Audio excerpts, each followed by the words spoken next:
Dear students, Ramakrishna Mission was founded to carry the message and thoughts of Sri Ramakrishna Paramahamsa, the spiritual guru of Swami Vivekananda. Sri Ramakrishna Paramahamsa was a worshipper of Kali and also a priest at Calcutta Kali Mandir. According to Ramakrishna Paramahamsa, one has to attain moksha through dhyana and bhakti, said Ramakrishna Paramahamsa. He had believed that all religions advocate the same. He also believed that there are many ways of attaining moksha and the God. He said, idol worship is inevitable. Means Ramakrishna Paramahamsa, he gave importance to worshipping idol worship.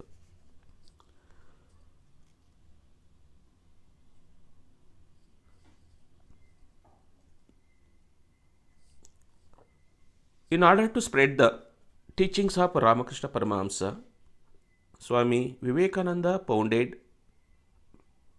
Ramakrishna Mission. Swami Vivekananda, born in Kestha family in Calcutta, he studied both Western and Eastern philosophies. After studying the Indian philosophy from different perspectives, he started preaching the importance of Indian philosophy to Indians as well as Westerners. He wandered around India for about 5 years after the death of his guru, Ramakrishna Paramahamsa.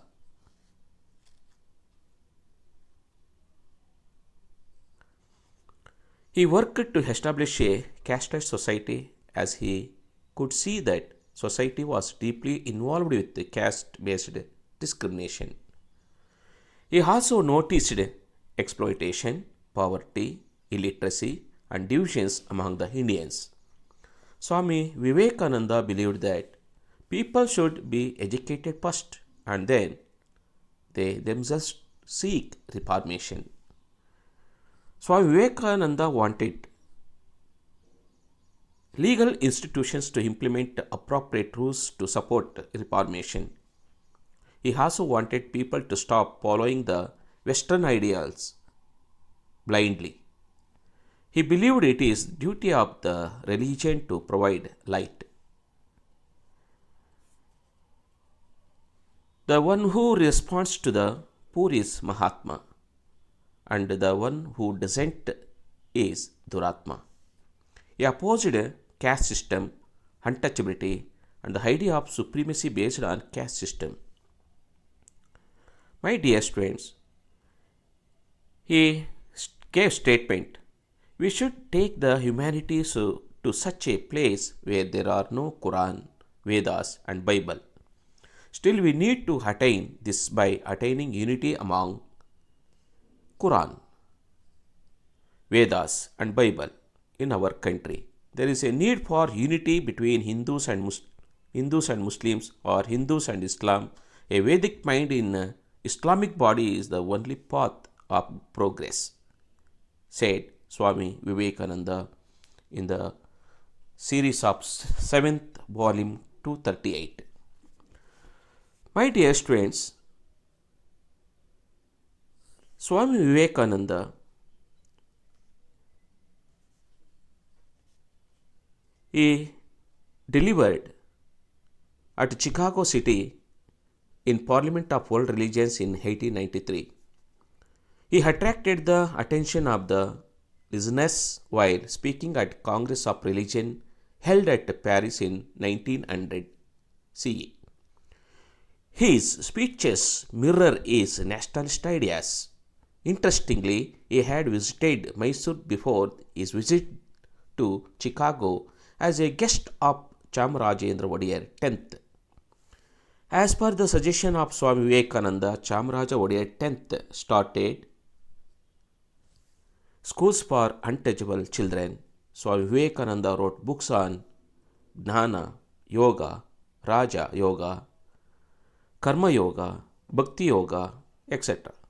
His thoughts provided impetus, means motivated to freedom struggle, and he asserted that freedom includes social equality, etc. Next now, Theosophical Society.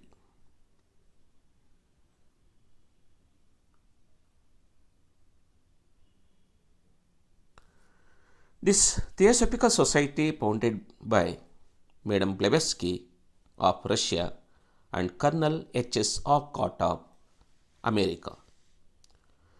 They came to Hadia near Madras in Tamil Nadu and established a office of Theosophical Society in 1886. The main aim of the society was to do a comparative study of various religions, philosophies, and science. Another goal was to discover the indomitable, means invincible or indivisible, adamya manobhava, Kannada word, spirit hidden in the human. It declared that universal brotherhood is important. The society took its basic principles from Hindu sacred scriptures like Veda, Upanishads, Sankhya Yoga, and Vedanta philosophy and spread these basic principles. The society attempted to find solutions to present problems by studying the ancient Indian thoughts, philosophies, and theoretical ideals.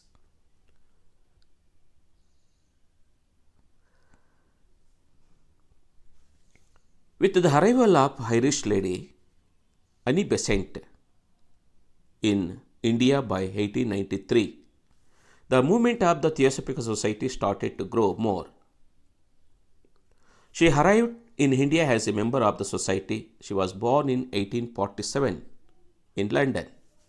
She divorced her husband, who was a priest at an Anglican church, and became an active member of the society in 1889. She had knowledge of Vedanta philosophy. She advocated that Indian culture as far more superior to the Western culture, which is based on materialism. This movement was Reformation movement of Hinduism. Annie Besant, translating Bhagavad Gita to English, is one of the major achievements of her. She was called as Shweta Saraswati. She wanted to education for all. She opened schools. She started Central Hindu College at Banaras in 1898. The same institution became a university due to the forethought of or planning of Madan Mohan Malaviya in 1916. She started two periodicals like New India and Commonweal to initiate discussion on current problems and social issues.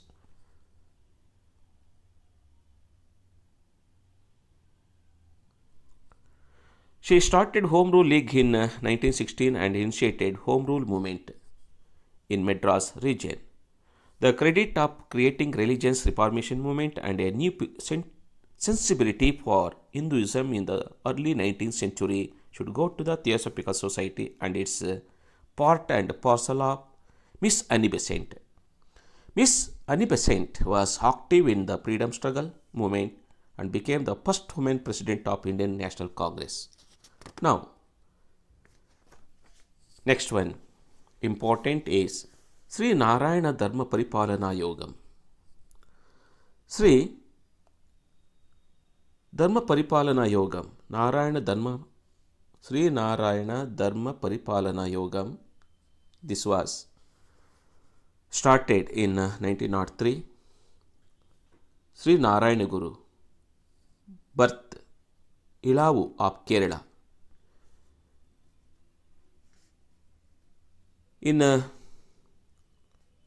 this movement aimed at strengthening the backward and exploited communities. Sri Narayana Guru and his companions like Dr. Palpu and Kumaran Asan led the movement.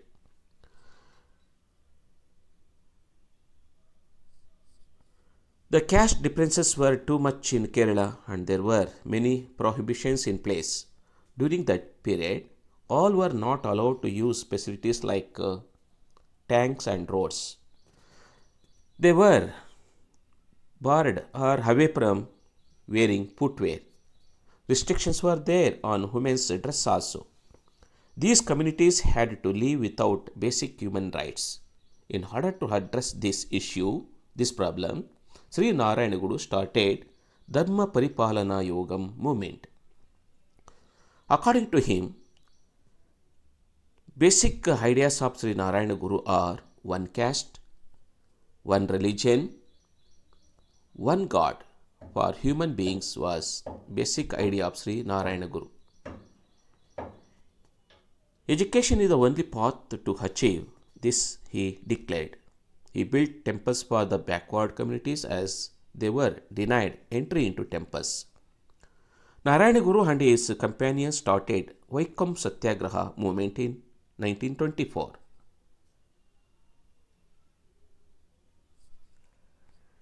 Which demanded entry for lower caste people in the Shiva temple at Vaikom.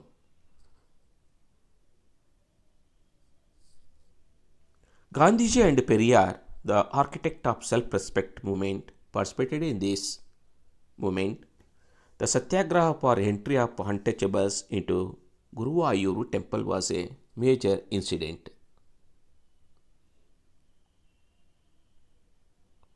Now, come back to Periyar movement. By the beginning of 20th century, a non-Brahmin movement started in South India. The majority non-Brahmins launched agitations or movements demanding representations in government sector as per their population. The non-Brahminal communities opposed restrictions against them. This was possible due to the English education.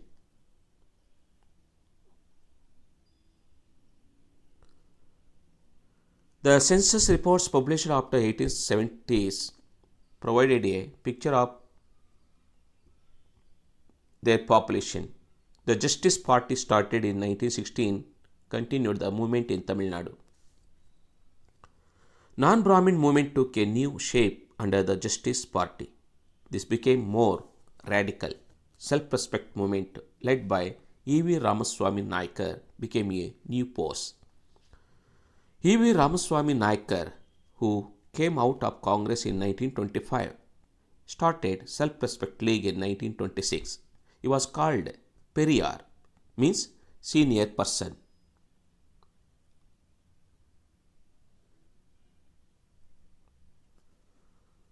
Periyar was born in Erode to a rich family. He believed that Congress is in favor of Varna system and started a new movement based Dravida racial identity. He rejected the racial supremacy in the name Aryan and Brahmin. He said Tamil is language of Dravidians. He opposed Sanskrit language and literature. He also rejected Rama and the Vedic leader and accepted Ravana as the Dravidian leader. Angered by a bad experience at Banaras, he converted Sanskrit, Rama and Ravana as cultural ideals and patronized Ravana. He championed equality and criticized caste and gender based discrimination. Periyar participated in Temple's entry movement in 1924 held at Vaikom of Kerala in the time of Sri Narayana Guru. He became the president of Justice Party in 1939. He started an association called Dravida Kajagam. He also started an English magazine under the title Revolt. Even today, Periyar remains as an ideological symbol in Tamil Nadu politics also. This is more evident in all political parties of Tamil Nadu state retaining the word Dravida with their names. The ideological non-Brahminical movement started by C. Ayodhya Das Pandit and T. M. Nair was turned into a cultural movement by Periyar. His life goal was to establish an equal society where there will be no inequality based on caste, religion, and gender. Thank you, my dear students. So far, different social organizations, their teachings, their ideas, their contributions to our society, and rejuvenated our society and youth people. Thank you.